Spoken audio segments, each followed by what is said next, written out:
it's a tragedy that the area, Cape Bridgewater, has been inundated with 29 turbines of 110 metres height. The closest one to our house is 600 metres away, and slowly over that period of time, although it didn't take that long for us to begin to realise that they were going to have an effect on us. Initially, it was a visual effect as you approached the house. They were quite threatening, and I would begin to feel, as I approached the top of the road to approach my house, I would kick into a mood of, I'm going to see them in a minute, I'm going to see them in a minute. So I was in a state of not restful state. I couldn't enjoy my home because I knew that I was approaching this barrage of 29 turbines. But then more serious things started to occur, almost like a pulsing thing. And when I came in the back door, the first thing that I noticed was walking in the back door of the house from the laundry area. Once in a while I would just get like a thump in my sternum, as if somebody had punched my chest.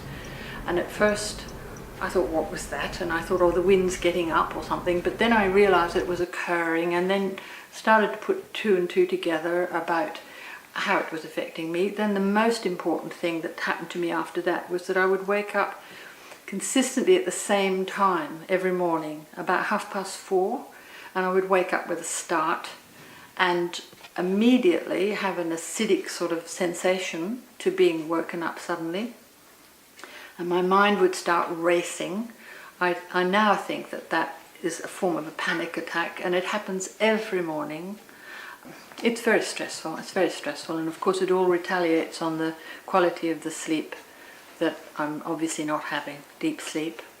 There are other symptoms that have come with it, sort of massive amount of urination, perpetual urination, I would say about 10-12 times a day, because I've kept a diary on it.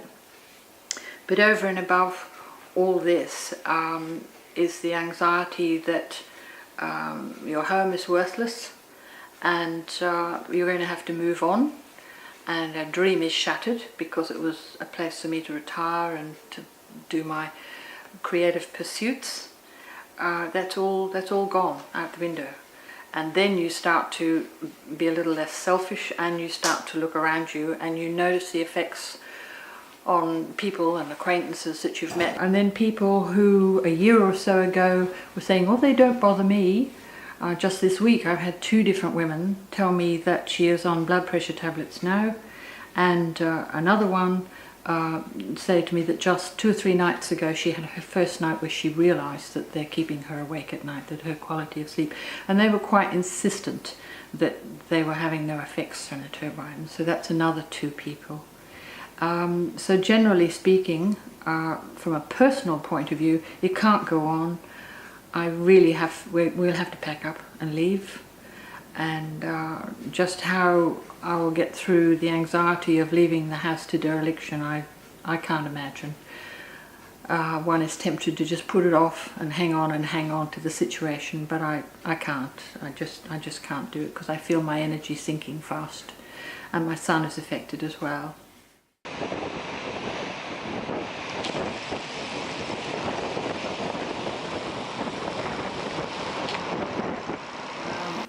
As the layers of the onion are peeled back, and it's available to the public to read the various findings of what's going on behind the industry, and what's going on from a political point of view, from the point of view of the superannuations funds and the skullduggery that goes on has gone on in the past in Europe.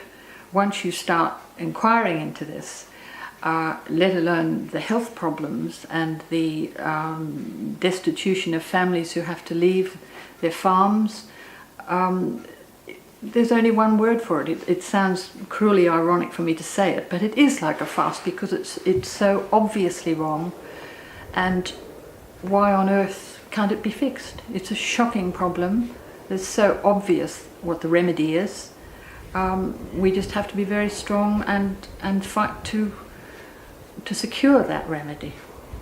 we all have to join together and stand up and be counted. I have to say that I feel very anxious and quite cross with community people sometimes when they won't stand up and be counted, because I still believe that there's a process which we could follow, which could ease the situation. But now I feel that the situation has to be eradicated, not eased.